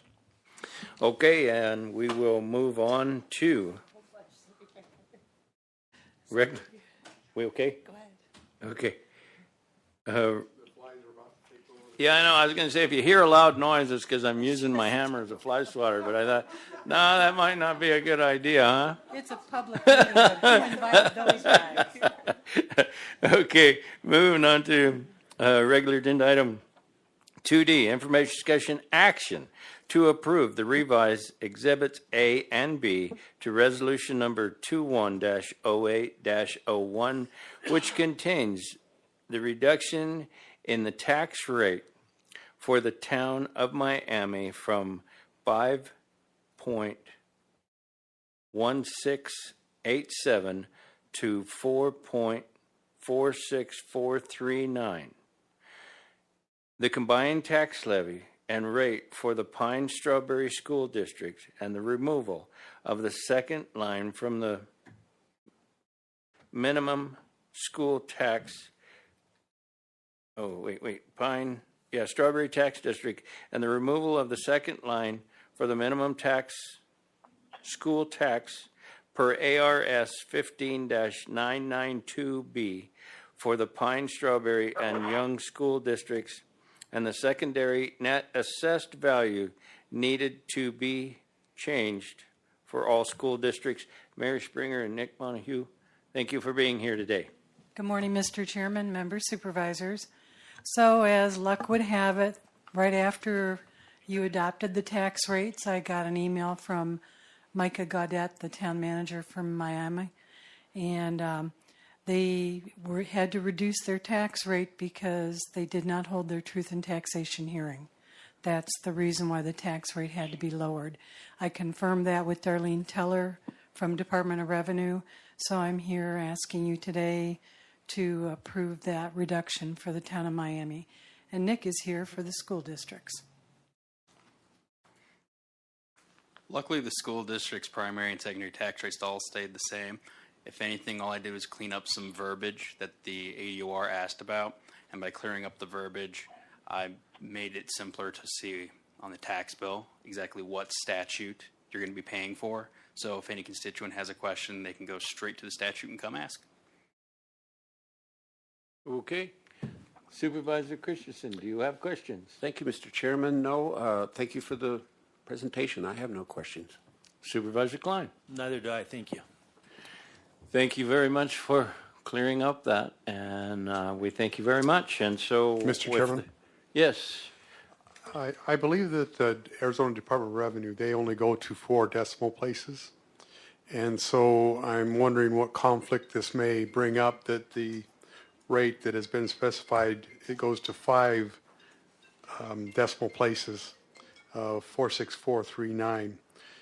Are they going to be, if you round that up to 4644, is that going to be over their limitation, or are we going, or does that need to be dropped down to 4643 to get to those 4 digits, 4 decimal places that ADOR can put into their system? It would have to be, because it's 3.9, it would have to be rounded up to the 4, I would think. But we can confirm that with Darlene. But if that's, if the 4644 is over their truth and taxation amount, then it would have to be dropped down to the 4643. I confirm what I have here with Micah and Darlene. So They said the 39 is okay?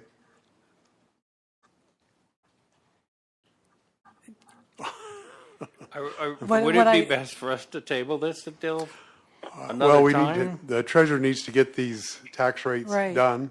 I would, Well, I guess a motion to accept, to confirm with Darlene Teller of the Arizona Department of Revenue what the maximum 4 decimal place number can be according to truth in taxation, and that staff, that you're adopting that, and staff and the treasurer's office can do these, because the treasurer's ready to go to print with tax bills, and we need to have the motion and acceptance today. Well, thank you very much for catching that, because I would have never had any idea. So thank you for catching that. And if there's no further questions, we have a question from Marion. Chairman Humphrey, thank you. May I suggest maybe we recess the meeting, and could you call ADOR, and then we could come back and take an action? Okay, I think that would be best. Let's take due to time, let's take like a 5-minute break. Can we make a phone call? Yep. Okay, then we will adjourn for 5 minutes and see you back here in a few. Okay.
information is clear as mud now?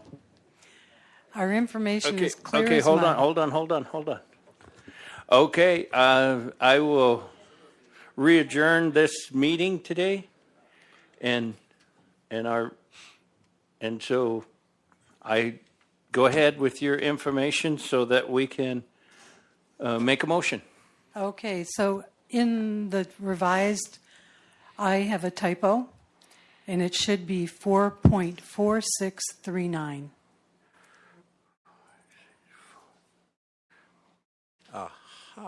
Oh, so there was a point. There's an extra 4. Oh, okay, good.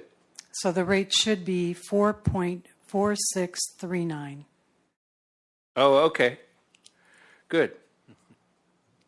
Okay, then if there's no further questions, I will call for a motion. Yeah, Mr. Chairman, I'd like to make a motion to approve the revised Exhibits A and B to Resolution Number 21-08-01 with the corrected number to be 4.4639 since there was a typo. Okay, I have a motion. Do I have a second? Mr. Chair, I'll second that. Okay, having a motion, a second, all in favor do so by saying aye. Aye. Aye. Aye. Item was approved. Thank you. Thank you very much. Okay, then moving forward to a regular agenda. Item 3 is call to the public. Do we have any call to the public in Payson? No, sir, we do not. Do we have any call to the public on YouTube? Okay, well, we do have call to the public here. And so, Harley, if you'd like to come up and for a call to the public. And usually on call to the public, it's about 3 minutes. Can you do that in 3 minutes? Well, I need about 2 hours. But Well, yeah, I can't no, talk that I know, but yeah, okay. Okay, But yes. I can- continue. I was just wondering, on this Tri-City Sanitary District, they had a really nice presentation, right? And they said all the pros for it. But I have a couple problems with it. Well, number one is the office, which we finally got office for about a year and a half ago, and we still can't go into it. The paperwork has not been gone through, has not been straightened out, and we keep asking about it. And my opinion is they don't want us to know anything about it. And we've been having problems with transparency, and they will not say exactly what's going on. It's like this: you got 3 minutes, or it's not on the agenda. Oh, well, you got off the agenda item, and they shut you up right then and there. But my problem is the office, plus the money. They won't tell you about money. And you ask them how much has Tri-City paid, a pace and all that stuff. And they say, well, we don't know, or roughly 300,000, 900,000, 950,000. And it's in writing that way. And I've gone over here and finally got where they paid pace already, like $290,000. Right, for the engineering part of it, which nothing has been done yet, really. But you can't get a complete answer from them. They hide it from you, right? And I've been asked to, okay, I'm a troublemaker because I like to know what's going on. And they won't tell you everything that's going on. They just won't do it. Right? We got more information from what they said today than for 8 years I've been going to these meetings. And they keep saying, well, we're moving forward, everything looks good with BHP, and the site. Now they're saying, well, they don't know again. This has been going on for 11 years, but yet they're making progress. How can something go on for 11 years and it's not done yet? That kind of bothers me. They're doing a lot of work, but it doesn't seem like they're not accomplishing anything. Okay, and as far as, they took out Vertical Heights, which is way out, it's in a bad position. It's up on a big old hill. Okay, now they took out Miami Gardens, And Miami Gardens should never been in to begin with because they've been served by Miami sewer system, right? And they had the president of the board that was in Miami Gardens. And he was signing all these papers and stuff, which he should never have been.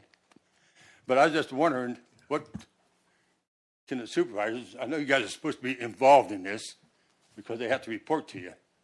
And I just wonder what can the supervisors do about being more transparent? That's what I'd like to know. Can you guys help us for them to be more transparent and get some things done right? Go ahead, Mr. Minlow. If any of you would like to make a comment, I can make some comments to what we've heard today. This the Tri-City Regional Sanitary District is a separate government unit. They are separate and distinct apart from Gila County. So they do not report to the Gila County Board of Supervisors.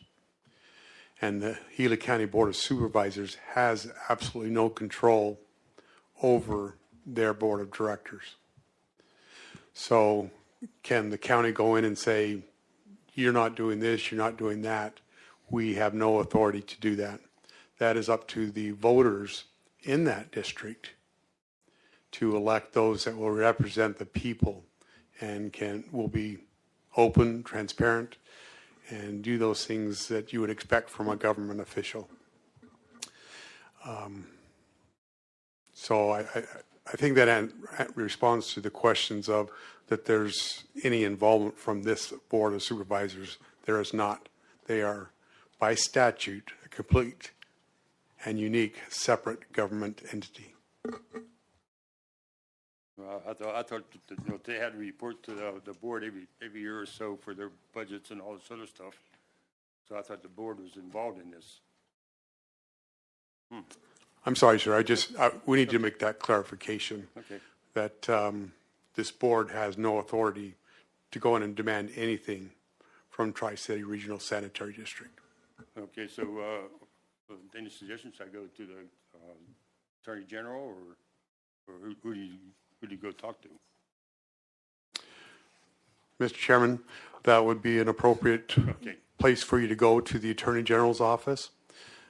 Generally, in things like this, if you're not pleased with the board of directors for the Tri-City, then you vote somebody in that will be responsive.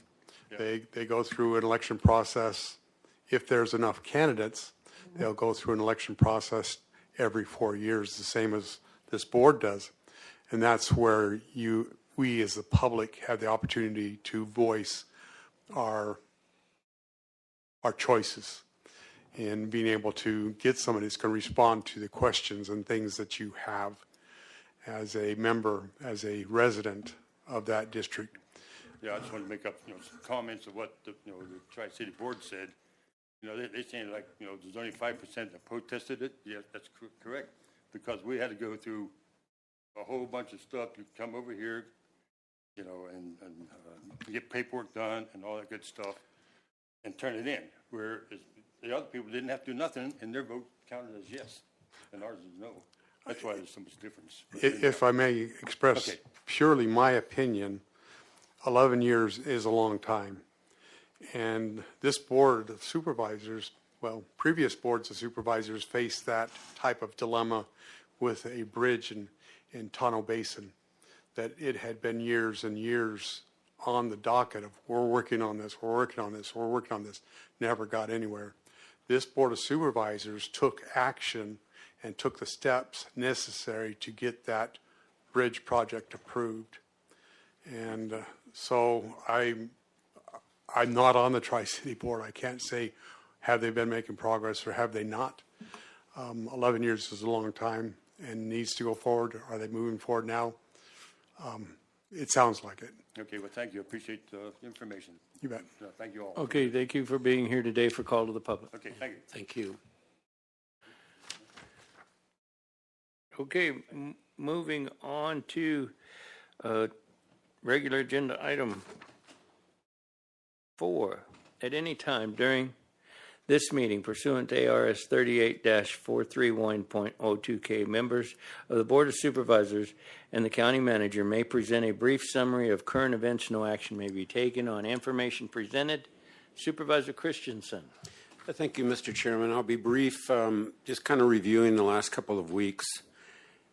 Payson had their oldest continuous rodeo. We all know that. And I was in the parade. That was great. We were all at the Reagan Day luncheon. That was good. And then that night, I had to go to the rodeo and become an honorary member of the Payson Rodeo Committee. And they gave me a shirt. You know what? I was going to wear that today. I forgot. Anyway, it's bright red. Really nice. Went to a fire chiefs meeting at the Crosswinds. And that was good, enlightening. I plan on attending more of those. And the things that concern the basic, the fire districts and money and, there's never enough of it. So also spoke with the HOA, I think it was, at Beaver Valley to come up with an alternate exit plan out of the community. So spoke with Homero with regard to that. And so the ball's back in their court, and they're going to be working on getting that done, and then we'll kind of look and see whether the county can assist them in any way. So that's all. Thank you much. Supervisor Klein. Thank you, Mr. Chair. So I, too, was at the Reagan Day lunch with both of you, and I did not make it to the parade that morning, but it looked like there was a lot of people there in attendance, so which is a good thing. That very same day, I had a town hall meeting in Pleasant Valley, and we discussed road issues and also the veterans site there as well. So that's come along good. On the 24th, I sat here with Michael O'Driscoll, Bill Dunn, who is the chair of the Winkleman NRCD, and for life of me, I can't remember who else was there, but there was about 6 or 8 of us there. Jackie was there as well. Anyway, discussing the help that's needed to these individuals for flooding and fire damage, and the way that it's structured and what we're going to have to do to go through that. We decided in that meeting that the NRCD, the state NRCD at the state level, will help the individuals with the fire portion. They will help process their claims and put that through the portals for the state to either accept or not accept. They have 3 people on the ground that's going to help them with that. Amber Barton is one of them. Johnny Griffin's another one. And Cassie Wagner is a third. And they felt like that was enough to help get that going. The county, our part of it, and correct me if I'm wrong, Michael, but we're taking everything else, the flooding and whatever else. And so hopefully that'll work out well. I think it will. There's still confusion, I guess, in some of this, but, and then on August 25th, we had a walk through there in Pleasant Valley of the site. So Jake, I want to thank all of you and everybody that was there. Daryl, I want to thank you for doing all the IT stuff and sending your folks up there. That was really good. And then today, I do have a meeting in El Capitan with homeowners to discuss this as well. Now, one thing I want to throw out there is prior to these portals opening in the state to receive some of this funding, Winkleman NRCD and the Tonto NRCD, and I am on the Tonto NRCD, we were the ones that ended up gathering these 3 folks up to start working with assessments on the ground. It really began with the fire, what the fire had burned up. Fence lines, water lines, things of that nature. So work and in accordance with our emergency department, Carl and everybody. So there's a lot of information out there already that I think Michael and his department has on a lot of these homeowners and whatnot that's out there. So hopefully we're ahead of the game. I believe that in the state, from what I'm being told, there's been a little over $4 million paid out from the state. But out of that $4 million, 3.83, I think, is the number, has come to Gila County. And so that tells me right there, even though the state has other fires that's involved with this money and flooding issues, that we are ahead of the the curve on this. We are doing what we need to be doing. And I have to say, Michael's department has been awesome, because I know that there's processes that you guys had to develop and go through and put in place to make this work. And so, as confusing as it is, we've done a lot of work on this already. And we still have a lot more to do. So, Mr. Chair, that was all. Okay, thank you very much. I've just been on the radio. I was on KQSS, and I'm going to do that once a month. I'm going to start being on, I was on Kiko last Thursday. I'm going to be on Kiko Radio Thursday mornings at 9:40. So if anyone would like to call in or have questions, be happy to be on the radio to help people that have questions. I had a nice meeting with Homero Villa and Timothy Ralston with Capstone Pinot Valley. As everybody knows, I've been trying to get compost and things going, and so we have a test plot going with ADOT. We also, Capstone would also like us to do a test plot with the composting. So that's something that I'm looking forward to. Hopefully we can find a home for some of our composting so we can work forward on that. Held a Gysela meeting, and I think it's great, the funding that the state has made available, and also getting together with the United Fund, United Way, Red Cross, and Salvation Army to help us all work together to try to help the people. And the only thing is apologize, because some of the funds that are available now weren't available when all this first started. So there's some people that have been through some pretty tough times, and they were kind of carrying the load themselves. And the way our community is everybody grabs a shovel and go gets things done, and they've done that. And so we appreciate that.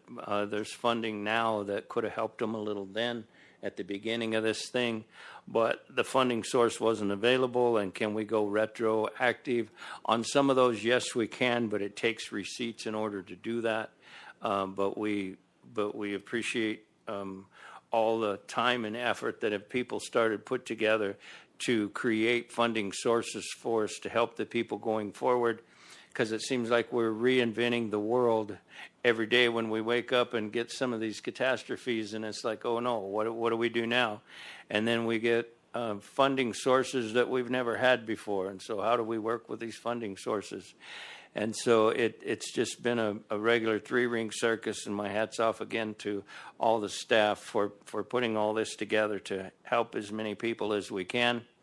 And so going forward, we're expecting an awful lot of rain here in the next 24 hours. The entire state, from what I understand, is in a flood watch. So if you live near a flood area, protect yourself, please, because we're going to get rain. And it's not one of those, I can't believe it'll happen again. It can happen again and again and again for the next few years until we get some growth back on our watersheds. And a lot of our watersheds in the last couple years have received 2 inches of rain.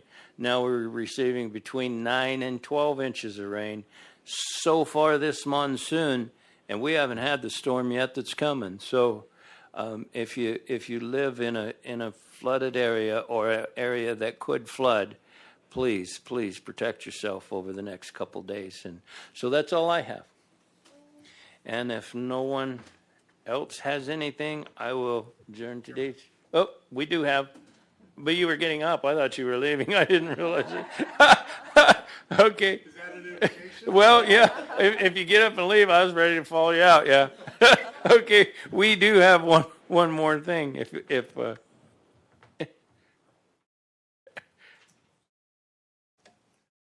Mr. Chairman, if I could invite the Gila County admin team to come forward to help me in a presentation, I would appreciate it.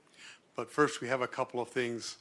One is that this afternoon at 1:30, in addition to all the other things that Michael's been doing with disasters, catastrophes, and pandemics, he has successfully worked through to create an animal shelter here in Globe.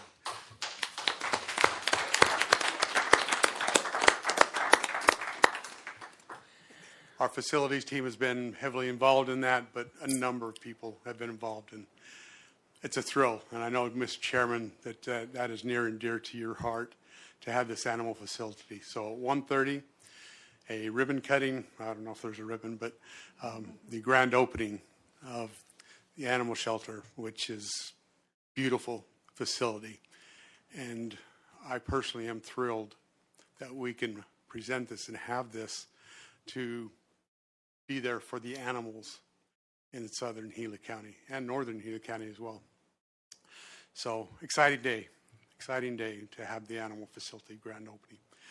Secondly, and Mr. Chairman, in your comments of all the money, I would like to make a comment that the United Fund of Southern Gila County Global Miami, that they started a fund by putting some seed money of $50,000 into a fund to help individuals that have suffered loss because of the flooding and fires.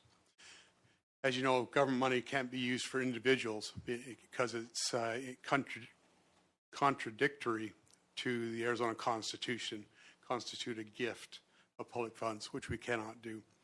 However, the United Fund saw that hole, put in $50,000 as initial deposit, and said, the United Fund said, we will match another $50,000 if we get contributions to that amount. Capstone immediately stepped up and donated $50,000. So there was $150,000 before you could blink. I believe, and I may be totally wrong, and it may be more than this, but I believe there's $250,000, $250,000 that's been donated by this community to help those that have been affected by the fires and by the floods. What a great community to live in. And it's north to south, the great communities that we have, the people that we have here. It's a great place. So several months ago, we had a hole to fill. We had a hole in our human resources department, and so we went through some processes and interviewed several people to come and help us out with our human resources and give us some guidance and direction and help that we needed at that point. We interviewed these several people, and we selected an individual that had worked in California for a number of years, had been the HR director for Pima County in Arizona, and boy, did we select the right person. We selected Mr. Alan Bolzami to come and work for us for a while.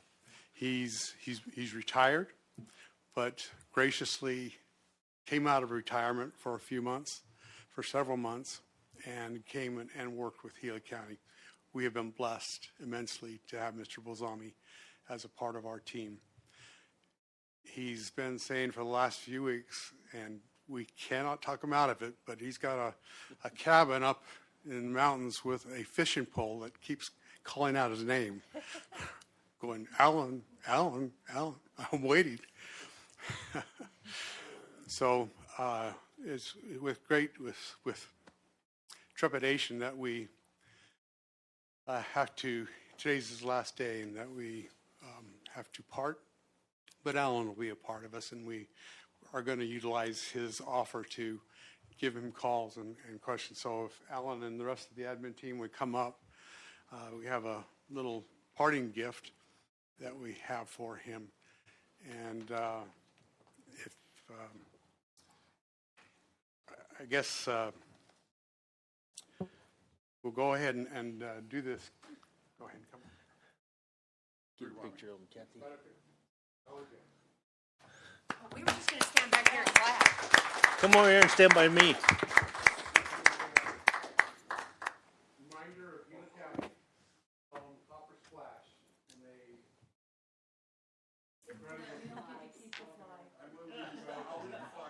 Incredible beautiful. So, once you always remember the time here at Gila County, have been tremendous. And then little other book about Gila. Thank you so much. That you could always remember us.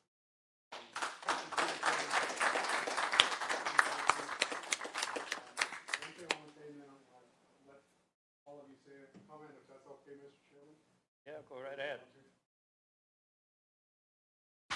So one of the biggest issues that we've been waiting for policies. So how long have you been with us, Alan? Just short of 6 months. 6 months. So we've been waiting years for policies to come, and Mr. Bozami, in his duties that he picked up in this short 6 months, he has come and presented revised human resources policies to the board in a work session.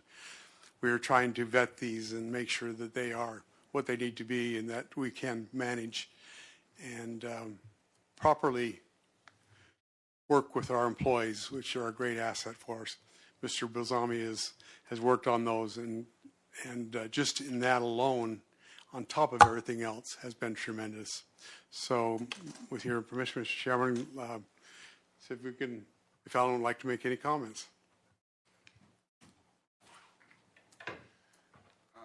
Just one or two. I've had a really good time working with you guys. The HR staff's probably one of the best ones I've ever worked with. And I've been all over the place. School districts and counties. They're fantastic. So hang on to them. Unfortunately, Candy's leaving. She's retiring on October 1st. They left Rick. Did Rick come on? Rick Huss keeps threatening to chain her to her desk so she can't retire. I told him that's illegal. He should know that. It's county attorney's office. But they are good people. And they've done a wonderful job down there. And it's just been fun. I've had a blast. But I am ready to retire again. I am going to my cabin, hopefully to get away from my wife's honey-do list, which is in Tucson, and it's about 40 feet long at the moment. But I will be around. I've already told everybody. They got my phone number. They can call me. I'll be back on September 28th to present your policies to you, the red line versions, which nobody can read, but I'll present them. They would make you go blind. But I'll be presenting those, and then I'll be done. So thank you so much. And I say you got a great bunch of people here. Thank you. Thank you very, very much.